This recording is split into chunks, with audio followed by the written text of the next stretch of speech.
Hello everyone, Will Perry here with your latest Footy Accumulators betting show alongside former Aston Villa striker and Bayern Munich, of course, striker Alan McInally and our betting expert James Vickers. And if you've been watching over the last few weeks, you'll know that we've been focusing on the Bundesliga in Germany, but now, of course, the attention fully back on English football. Alan and James are going to go head-to-head in their nap challenge, where they're going to pick their cert for the week, cert inverted commas, if you've been watching over the last few weeks, from the Premier League. Or the Championship. And we're going to look at our match in focus. This week is Friday night's game between Tottenham and Manchester United. And we're going to have a crack at picking you a successful acca, which again, successful in inverted commas. I think we're 1 from 6, but we'll move on swiftly. If you're looking for additional stats and trends ahead of this weekend's Premier League and Championship action, go and download the Footy Accumulators Betting Hub app. Check out the Smart Acca function. Remember, you've got to be 18 to gamble, and please bet responsibly. Right. So let's get straight to the nap challenge, shall we? Because James is leading Alan 4-2 now in the pro versus punter. James picked Dortmund to win against Fortuna Dusseldorf, which they did very, very late on. Dramatic Erling Haaland header late on in that game. And Al went bold. He went brave. He went for Mainz, who lost 1-0 at home to Augsburg. So, and everybody knows who watched the game were like, tell me how Mainz haven't scored 2 or 3 goals. Unbelievable. Anyway, you're right. I lost again. Were you in the bath, by the way? We didn't get the picture that you promised. No, I wasn't in the bath because I was the way they were playing. I might have drowned myself if I'd stayed in the bath watching the game, for God's sake. But anyway, no, I decided I wouldn't go in the bath. But it didn't. I wasn't being trying to make a different position for me to be in the house that Mainz would win. But anyway, yeah, I won't tell you where I was. So you haven't been in the bath, but you've had a shaving accident since we last seen you as well. I had a shaving accident. So obviously my hair's still obviously like everybody is at the moment. You can't get a haircut. So I thought I'll trim my beard, and I was using this kind of razor thing, and I pulled it across me, and I had the line all the way down, and I was like, oh, I can't believe I've just done that. So I thought the whole thing's off. The missus is not happy, by the way, but the whole thing's off. All right, let's get to the head-to-head, because this match week is essentially, even though there are games on Tuesday and all over the place, they come thick and fast in the Premier League. But Friday night, Norwich against Southampton, which is a tasty one down the bottom. Tottenham against Manchester United. Then games on Saturday, Sunday, Monday, right up until Manchester City against Burnley at the Etihad. So you're 4-2 up, James. What do you fancy for your nap, for your cert for this week in the Prem or the Champ? Yeah, we touched on the last show, the Championship, how unpredictable it is at this stage of the season. So I'm steering well clear of that. I'm not brave enough yet, even though I am a couple up on Al, to go with the Championship. So I'm going to stick with the Premier League. I've gone Chelsea away at Aston Villa. We've touched on how Chelsea really need, points on the board as quick as possible to get into that Champions League top 4. So I think, playing a team that are fighting relegation, it'll be a close game. I don't think that Chelsea will run away with it, but I'm willing to put my neck on the line. Obviously, it's a bit of a double whammy. If I lose the nap challenge this week, I will be delighted that Villa have got something from the game. So I'm giving that incentive there. But yeah, I'm going to go Chelsea. I think we touched on as well, Havertz potentially coming, Timo Werner. Champions League football is imperative for them. So they'll be desperate to get those points on the board, stay ahead of United in the chasing pack. So yeah, for that reason, Chelsea for me. Yeah, Alan, they'll be desperate, as James says, to get the points on the board, but there's a real buzz around Stamford Bridge, isn't there, at the moment? The news of Werner and so on, I don't know how that will affect players who are currently there, but certainly from a fan's point of view, who, as we know, won't be in the stadium to watch the game, but excitement going forward and what can be built over the summer going into next season under Frank Lampard. Hugely, Will, hugely. In fact, as soon as I heard about Chelsea and not Liverpool, in for Werner, etc., I think I could feel a good feel about Chelsea. As in, Frank's getting the opportunity to bring players in that, top international players, by the way, not just like let's get a body in to give us a body, like a good player, and not only that, they've been linked with more. So yeah, you're right. There is a feel good factor. I'm glad he went for Chelsea actually, because that saves me going for them thinking that Villa might get beat, and that game's on the Sunday. But yeah, there is definitely a feel good factor about Chelsea. Maybe not necessarily for the next 8 or 9 games, but certainly towards next season and looking to the future. Yeah. What are you thinking then, Alan, for your nap, for your cert for the week? Well, I had said and stuff us three have done before that I think West Ham are staring down the barrel a bit as well, and they might just get out of it. But I think they've got a tough opening game on Saturday at home to Wolves.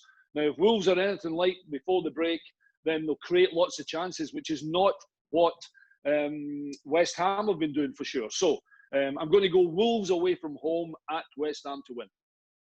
Okay, nice little tasty ones there. Wolves against West Ham and Aston Villa against Chelsea for the nap challenge. If James can pull away, he's 4-2 up. Can he make it 5-2? Alan's trying to stay in his dust at the moment, isn't he, as the Premier League and the Championship returns.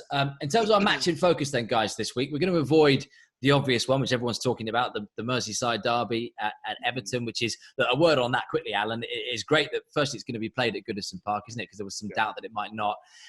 But, Liverpool could potentially have it wrapped up very, very soon, couldn't they? This title that they've been waiting for a long, long time, back to the days when you were playing. Yeah, absolutely. My goodness. Such a long time. Was it 30 years now, I think it is. And I'm delighted because I wasn't championing it, but I was like, why do we need to go to a neutral venue? I mean, I just think it's ridiculous. It's not as if the virus is any different at another venue. I know it's more about whether the fans would travel, be outside the stadium, etc., etc. Look, Liverpool and Everton, keep it in Liverpool and let them get on with it. I'm sure if they'll behave themselves, because there's a bigger pot at the end, certainly for the Liverpool fans, and Everton would love just to put a little thorn in that bubble and just make them wait that little bit longer. So yeah, it's a tasty game. But I'm kind of glad we're doing the Spurs Man United because I don't know who's going to win it. Yeah, well, that's the thing, isn't it, James? 4 points between them. And then when you look at players who are coming back, Harry Kane, who wouldn't have played had the season ended in May, but Kane, Rashford, Pogba are all back from injury. Could United be, you think, the team to watch in the run into this elongated season? Definitely, yeah. You mentioned Kane there as a player who wouldn't have played had the season been ended. I think Rashford and Pogba probably would have missed the end of the season as well. So I've touched on Solskjaer's got an embarrassment of riches now in that midfield, something he's not had for more or less his whole tenureship at United. The question for him is going to be how he fits all those players in. You look at Pogba coming back in now, who I expect to have a strong end to the season. Fred and McTominay, we mustn't forget them as well. They were fantastic for Solskjaer between sort of Christmas and February. So it'd be harsh on them to just be swept to one side to allow Pogba and Fernandes to play together. Whether that is the case, we had that classic debate of Gerrard and Lampard, could they play together? So we'll see if Pogba and Fernandes, two similar players, can play together. I think he probably will go with them too, and maybe a Matic behind them. But yeah, United, especially going forward now, when they seem to have shored it up at the back as well, to go back to your question, Will, I think definitely are the team to watch, especially in that top sort of 4-5 picture come the end of the season.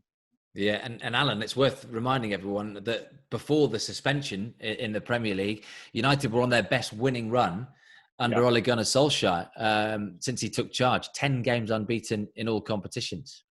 Yeah, I think we've spoken about it before. I said, certainly at Man United, that's why I've said I think they'll finish in the top 4. Having said that, I do not think they'll go to Spurs with the Spurs team and players available that they're going to have, that they'll guarantee to turn them over. I disagree with James a little bit. I think Fernandes is a guaranteed starter. I'm not so sure about Pogba.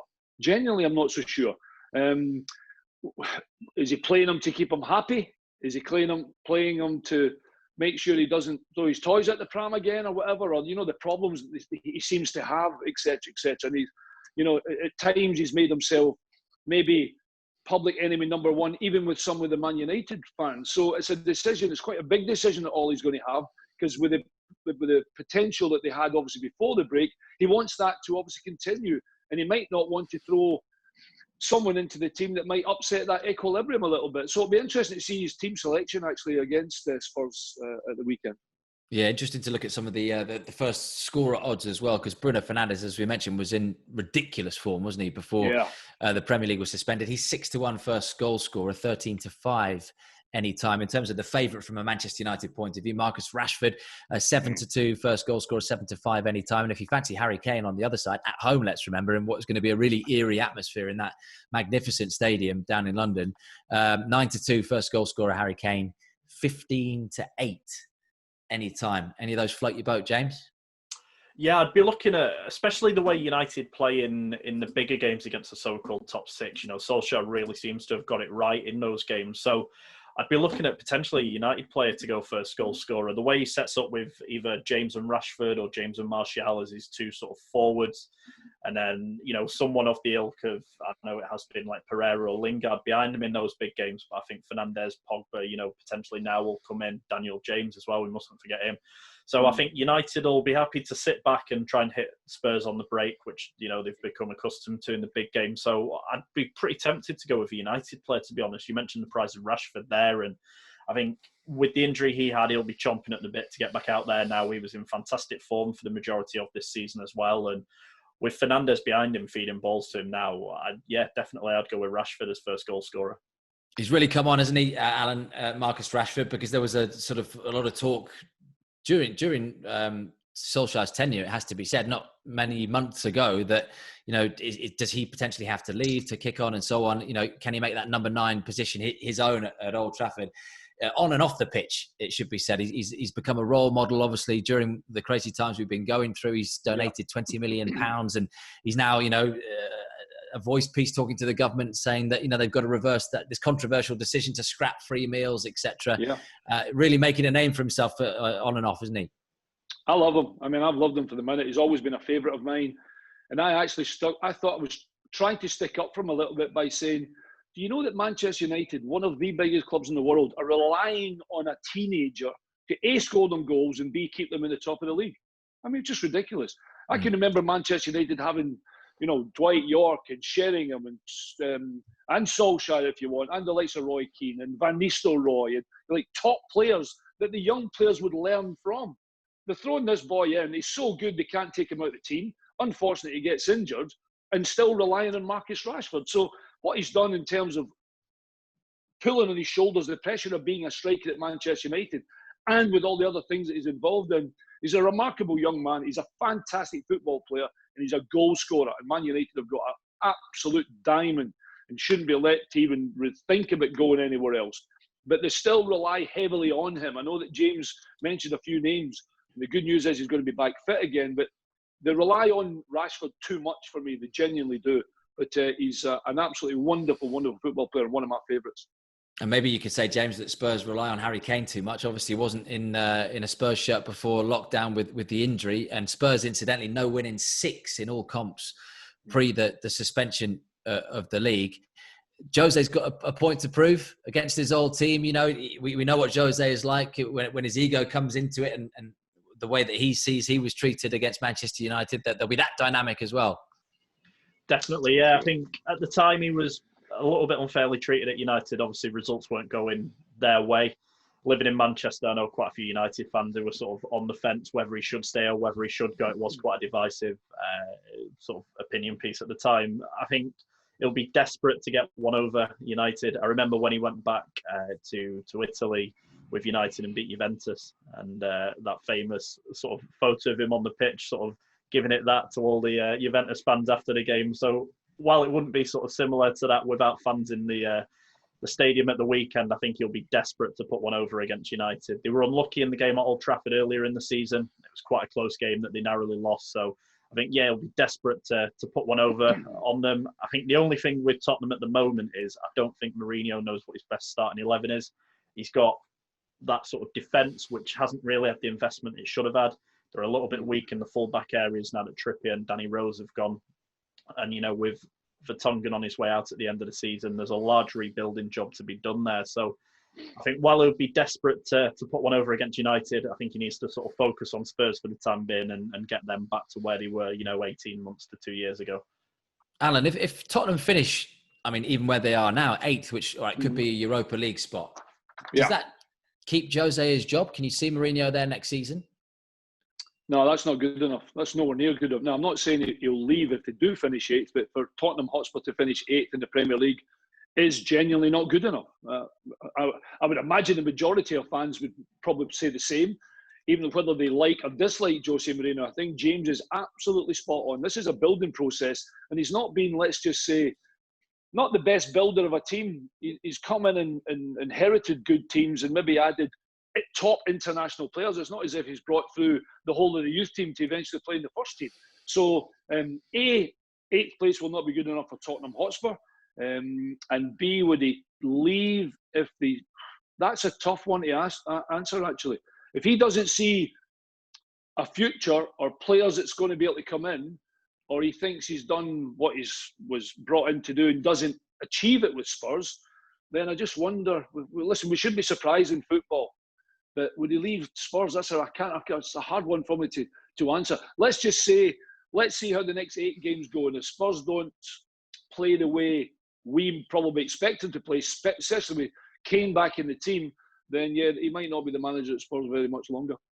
Yeah, just a reminder of ever-changing odds. Tottenham 15-8 to get that win over Manchester United at the Tottenham Hotspur Stadium. Manchester United 7-5, 23-10 the draw. So that's our match in focus. Right, boys, let's move on to our acca challenge, which isn't going particularly well. We mentioned at the top of the show, 1 from 6. I'm blaming you guys because I'm just hosting this thing. You're supposed to be the experts. I have to put my hands up this week. I went for a Leverkusen win at Schalke. Schalke got a draw. Al's already got his hands in the air because he went Mainz, which was brave, which was bold. They lost at home to Augsburg. So Vickers successful again. He went for the obvious. He went for a Dortmund win, which was late. It was a late dramatic header from Erling Haaland, and we threw in Bayern Munich, didn't we? Which again was a late win. Brilliant games, those two. Okay, this week in terms of the Premier League, let's get off to a winning start. Then let's help people, as we often say, sprinkle a bit of fairy dust into their bank accounts for the beginning of this Premier League restart. I'm going to go nice and easy. Monday night, I'm going to go Manchester City at home to Burnley, which I know the odds aren't going to be fantastic, but look, let's just try and get a win. James, are you going to stick with your nap and go Chelsea Villa? Yeah, my hands were firmly down there for back in the day, even though it just came in with basically the last kick of the game. Yeah, I'm going to stick with my nap. It's served me well in recent weeks. Rather than getting too fancy and going for a second game, yeah, I'm going to stick with Chelsea. Reasons I mentioned earlier, they'll be desperate to get Champions League football. You know, I expect them to go to Villa. Villa will put up a fight. I don't think Chelsea will run away with it, but I think at the end of the day, they'll have a little bit too much for Villa. So, yeah, Chelsea for me. Okay. Al, what are you thinking then? Are you going Saturday, Sunday? What's taking your fancy there? I'm going to stay with my one. I think Wolves, I think they'll be too strong for West Ham. I just think in terms of creating chances, I think Wolves will create more, and I think they'll take their chances and turn West Ham over. That game's on this Saturday. I need to throw back to, I can't believe Mainz didn't win, incidentally, with all the chances they scored. But I hold my hands up, you're right. I had an absolute disaster. So hopefully, well, the only thing is, I know he's gone for Chelsea, and I'm not that happy with that, but I've got to bow to James's better knowledge than mine, because mine has been really poor lately. So I'm happy with the Man City, relatively okay with the Chelsea one. And I think Wolves will beat West Ham, I really do. I still think West Ham have got a big fight to stay up. Wolves are certainly looking up the table rather than down. So I'll go Wolves away at West Ham on Saturday. Okay, which leaves us in quite a tricky situation to pick a fourth, doesn't it? What are you guys? I'll let you guys go for this one. What do you think, James? Yeah, there's two that sort of stand out for me to start with. Obviously, the Liverpool-Everton game, even though it's a Merseyside derby, I'd expect Liverpool, potentially, if results go their way, can more or less wrap up the title in that game. And, they'll be desperate to get bragging rights on Merseyside. So potentially Liverpool. With that in the calculator, it goes to 4.6 to 1. The other game which sort of stood out for me, which will slightly boost the odds a little bit more to 6.4 to 1, would be Leicester to win away at Watford. We talked about Leicester. Good team. I'd expect them to potentially finish in the top 4 if they get points on the board. They've got Chelsea and United coming up as well, so you'd expect them to be even more desperate to win the games that they should be winning. Watford, though, fighting for their lives down the bottom, so it could be a tricky one. That's the early game on the Saturday. So, well, I like the idea of 6s rather than 4s. However, Al, I don't know if you're the same thinking as me. I just think that the way Watford are going, and obviously we saw what they did to Liverpool, and it's Nigel Pearson against his old team as well. Yeah. And there's all sorts of factors thrown in there. Plus, after the restart, I think that's a dangerous one to touch. Al, what do you reckon? Rather go Liverpool, or is there anything else that you'd like? I wouldn't touch that game with a barge pole, Watford and Leicester, to be honest, if that answers your question. Brighton, Arsenal, Bournemouth, Crystal Palace, Newcastle, Sheffield United. Newcastle struggling to score goals. Yes, Sheffield United could do anything there. I do think, I don't think we're erring on the line of caution if we take Liverpool, but it'll be a great game, and obviously they'll be up for it regardless. I mean, they could play Tiddlywinks, Everton, Liverpool, and there'll be 75,000 people there, to be honest. But I'll certainly go with, listen, a 6 to 1 loser is nowhere near as good as a 4-1 winner. So I'm happy for us to throw Liverpool in at Everton. It'll be a good game, and I think he will have them wound up Liverpool so much that if they can win it as early as they can, then 3 points at Everton will just help them towards that. Yeah. Brilliant. All right, guys. Well, there we go. That's our acca this week. We're going for Manchester City at home to Burnley, Chelsea winning at Aston Villa, Wolves, as Al says, to get the win at West Ham, and Liverpool to win the Merseyside derby at Goodison. Remember, if you're looking for additional stats, trends ahead of this weekend's Premier League action, and of course in the Championship as well, which gets going on Saturday, go and download the Footy Accumulators Betting Hub app. Check out the smart acca function. And remember, you've got to be 18 plus to bet, and please gamble responsibly. Hopefully, boys, next week we're talking about a successful acca. The Premier League is back. We'll see you again soon. Bye for now.